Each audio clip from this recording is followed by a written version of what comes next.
So you started writing before breakdance, or when did you start writing? Around the same time I started to learn to b-boy. I was writing and emceeing.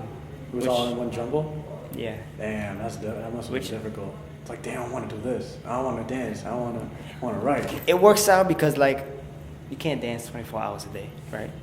Today my body is sore. I was at a club last night, danced 6 hours. Granted, I was dancing with girls, of course. Why else would I dance for 6 hours? The reason I bring that up is when I'm not dancing, what am I doing? I could draw. When I'm not drawing, what I could do? I could rap. That's why hip hop is cool. Hip hop did not invent graffiti, it adopted it.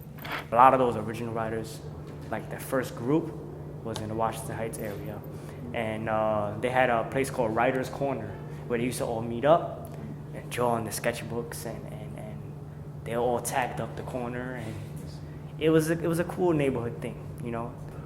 They were from the ages of 13 to maybe like 25.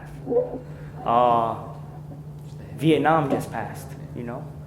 People were coming home from Vietnam, making biker clubs, making clubs like Hell's Angels and all this stuff. Making Zulu Nation was being formed. Hip hop was being formed before it was called hip hop. You had the gangs in the streets. They wouldn't shoot each other. They would fight with their fist, and they go to a schoolyard and they'll just fight for like who knows how long with chains and pipes but through all that chaos, this whole writing culture emerged. Do you find it's best whenever you're doing like adding 3D? Do you add it at the end of your word, or do you do it like? Add it after. Like after you're done with the thing? After I draw the actual outline of the letter. Cool. For example. Of the letter, I mean of this, like. Of the piece itself. Okay, cool. Yeah. For example, look. There, right? If I want to take the 3D to the right, maybe this is too big. Maybe I gotta make it smaller. Maybe I should make this one really big. Maybe I should make this one drip. Maybe I should make this one have a cloud. Yeah, happy clouds. And it is what it is. Like, maybe this is really plain. Let me just add some crazy, I'm on crack exclamation points. Yeah, really drugged out. So, Nice. it's very simple. No, it's not. But it's these little things you add on to give it like character and just experiment, you know?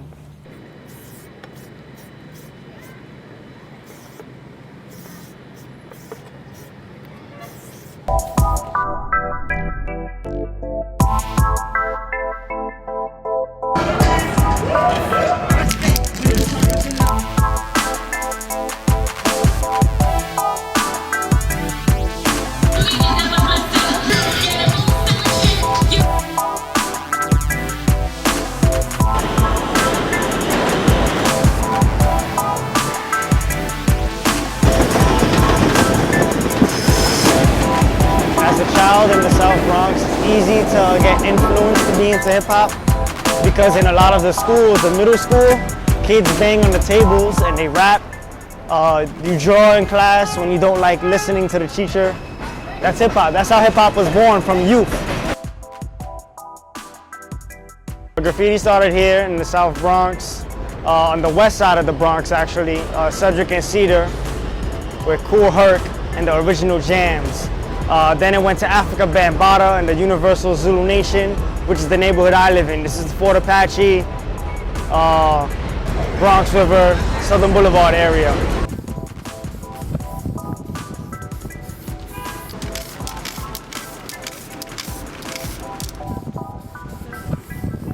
Art is like therapy, is very therapeutic because art calms you down.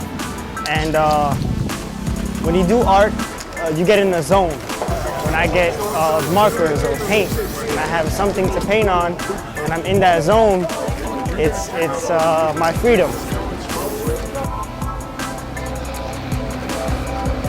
And it keeps me from going crazy, keeps me from doing violent things, irrational things, and it keeps me creatively on my toes. If you don't do art, what would you do? If I didn't do art, what would I do? I don't know. Probably some crime.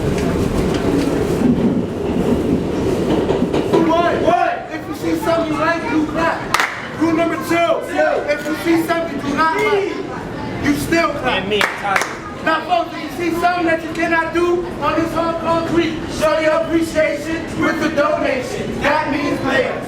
You look great.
This is the essence of hip-hop right here, you know, all four elements rolled into one, you know, graffiti being one of them, and DJing, the art of scratching, and of course the style.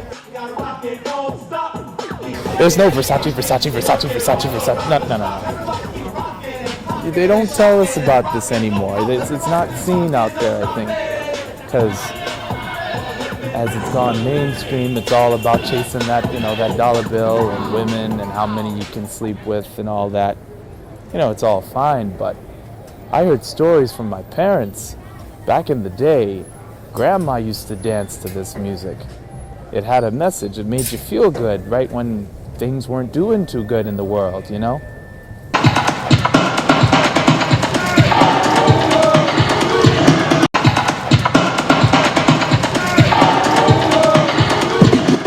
Together, teach truth to the youth, and the message will prevail. If we don't, then we set ourselves up to fail.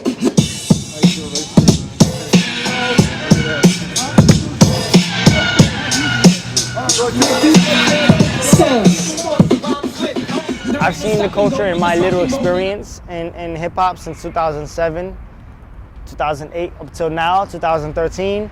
I've seen a lot of history repeat itself. I've seen people get into the culture who are youth. I've seen people become lost and go so far away from the culture that it's something else. It's pop.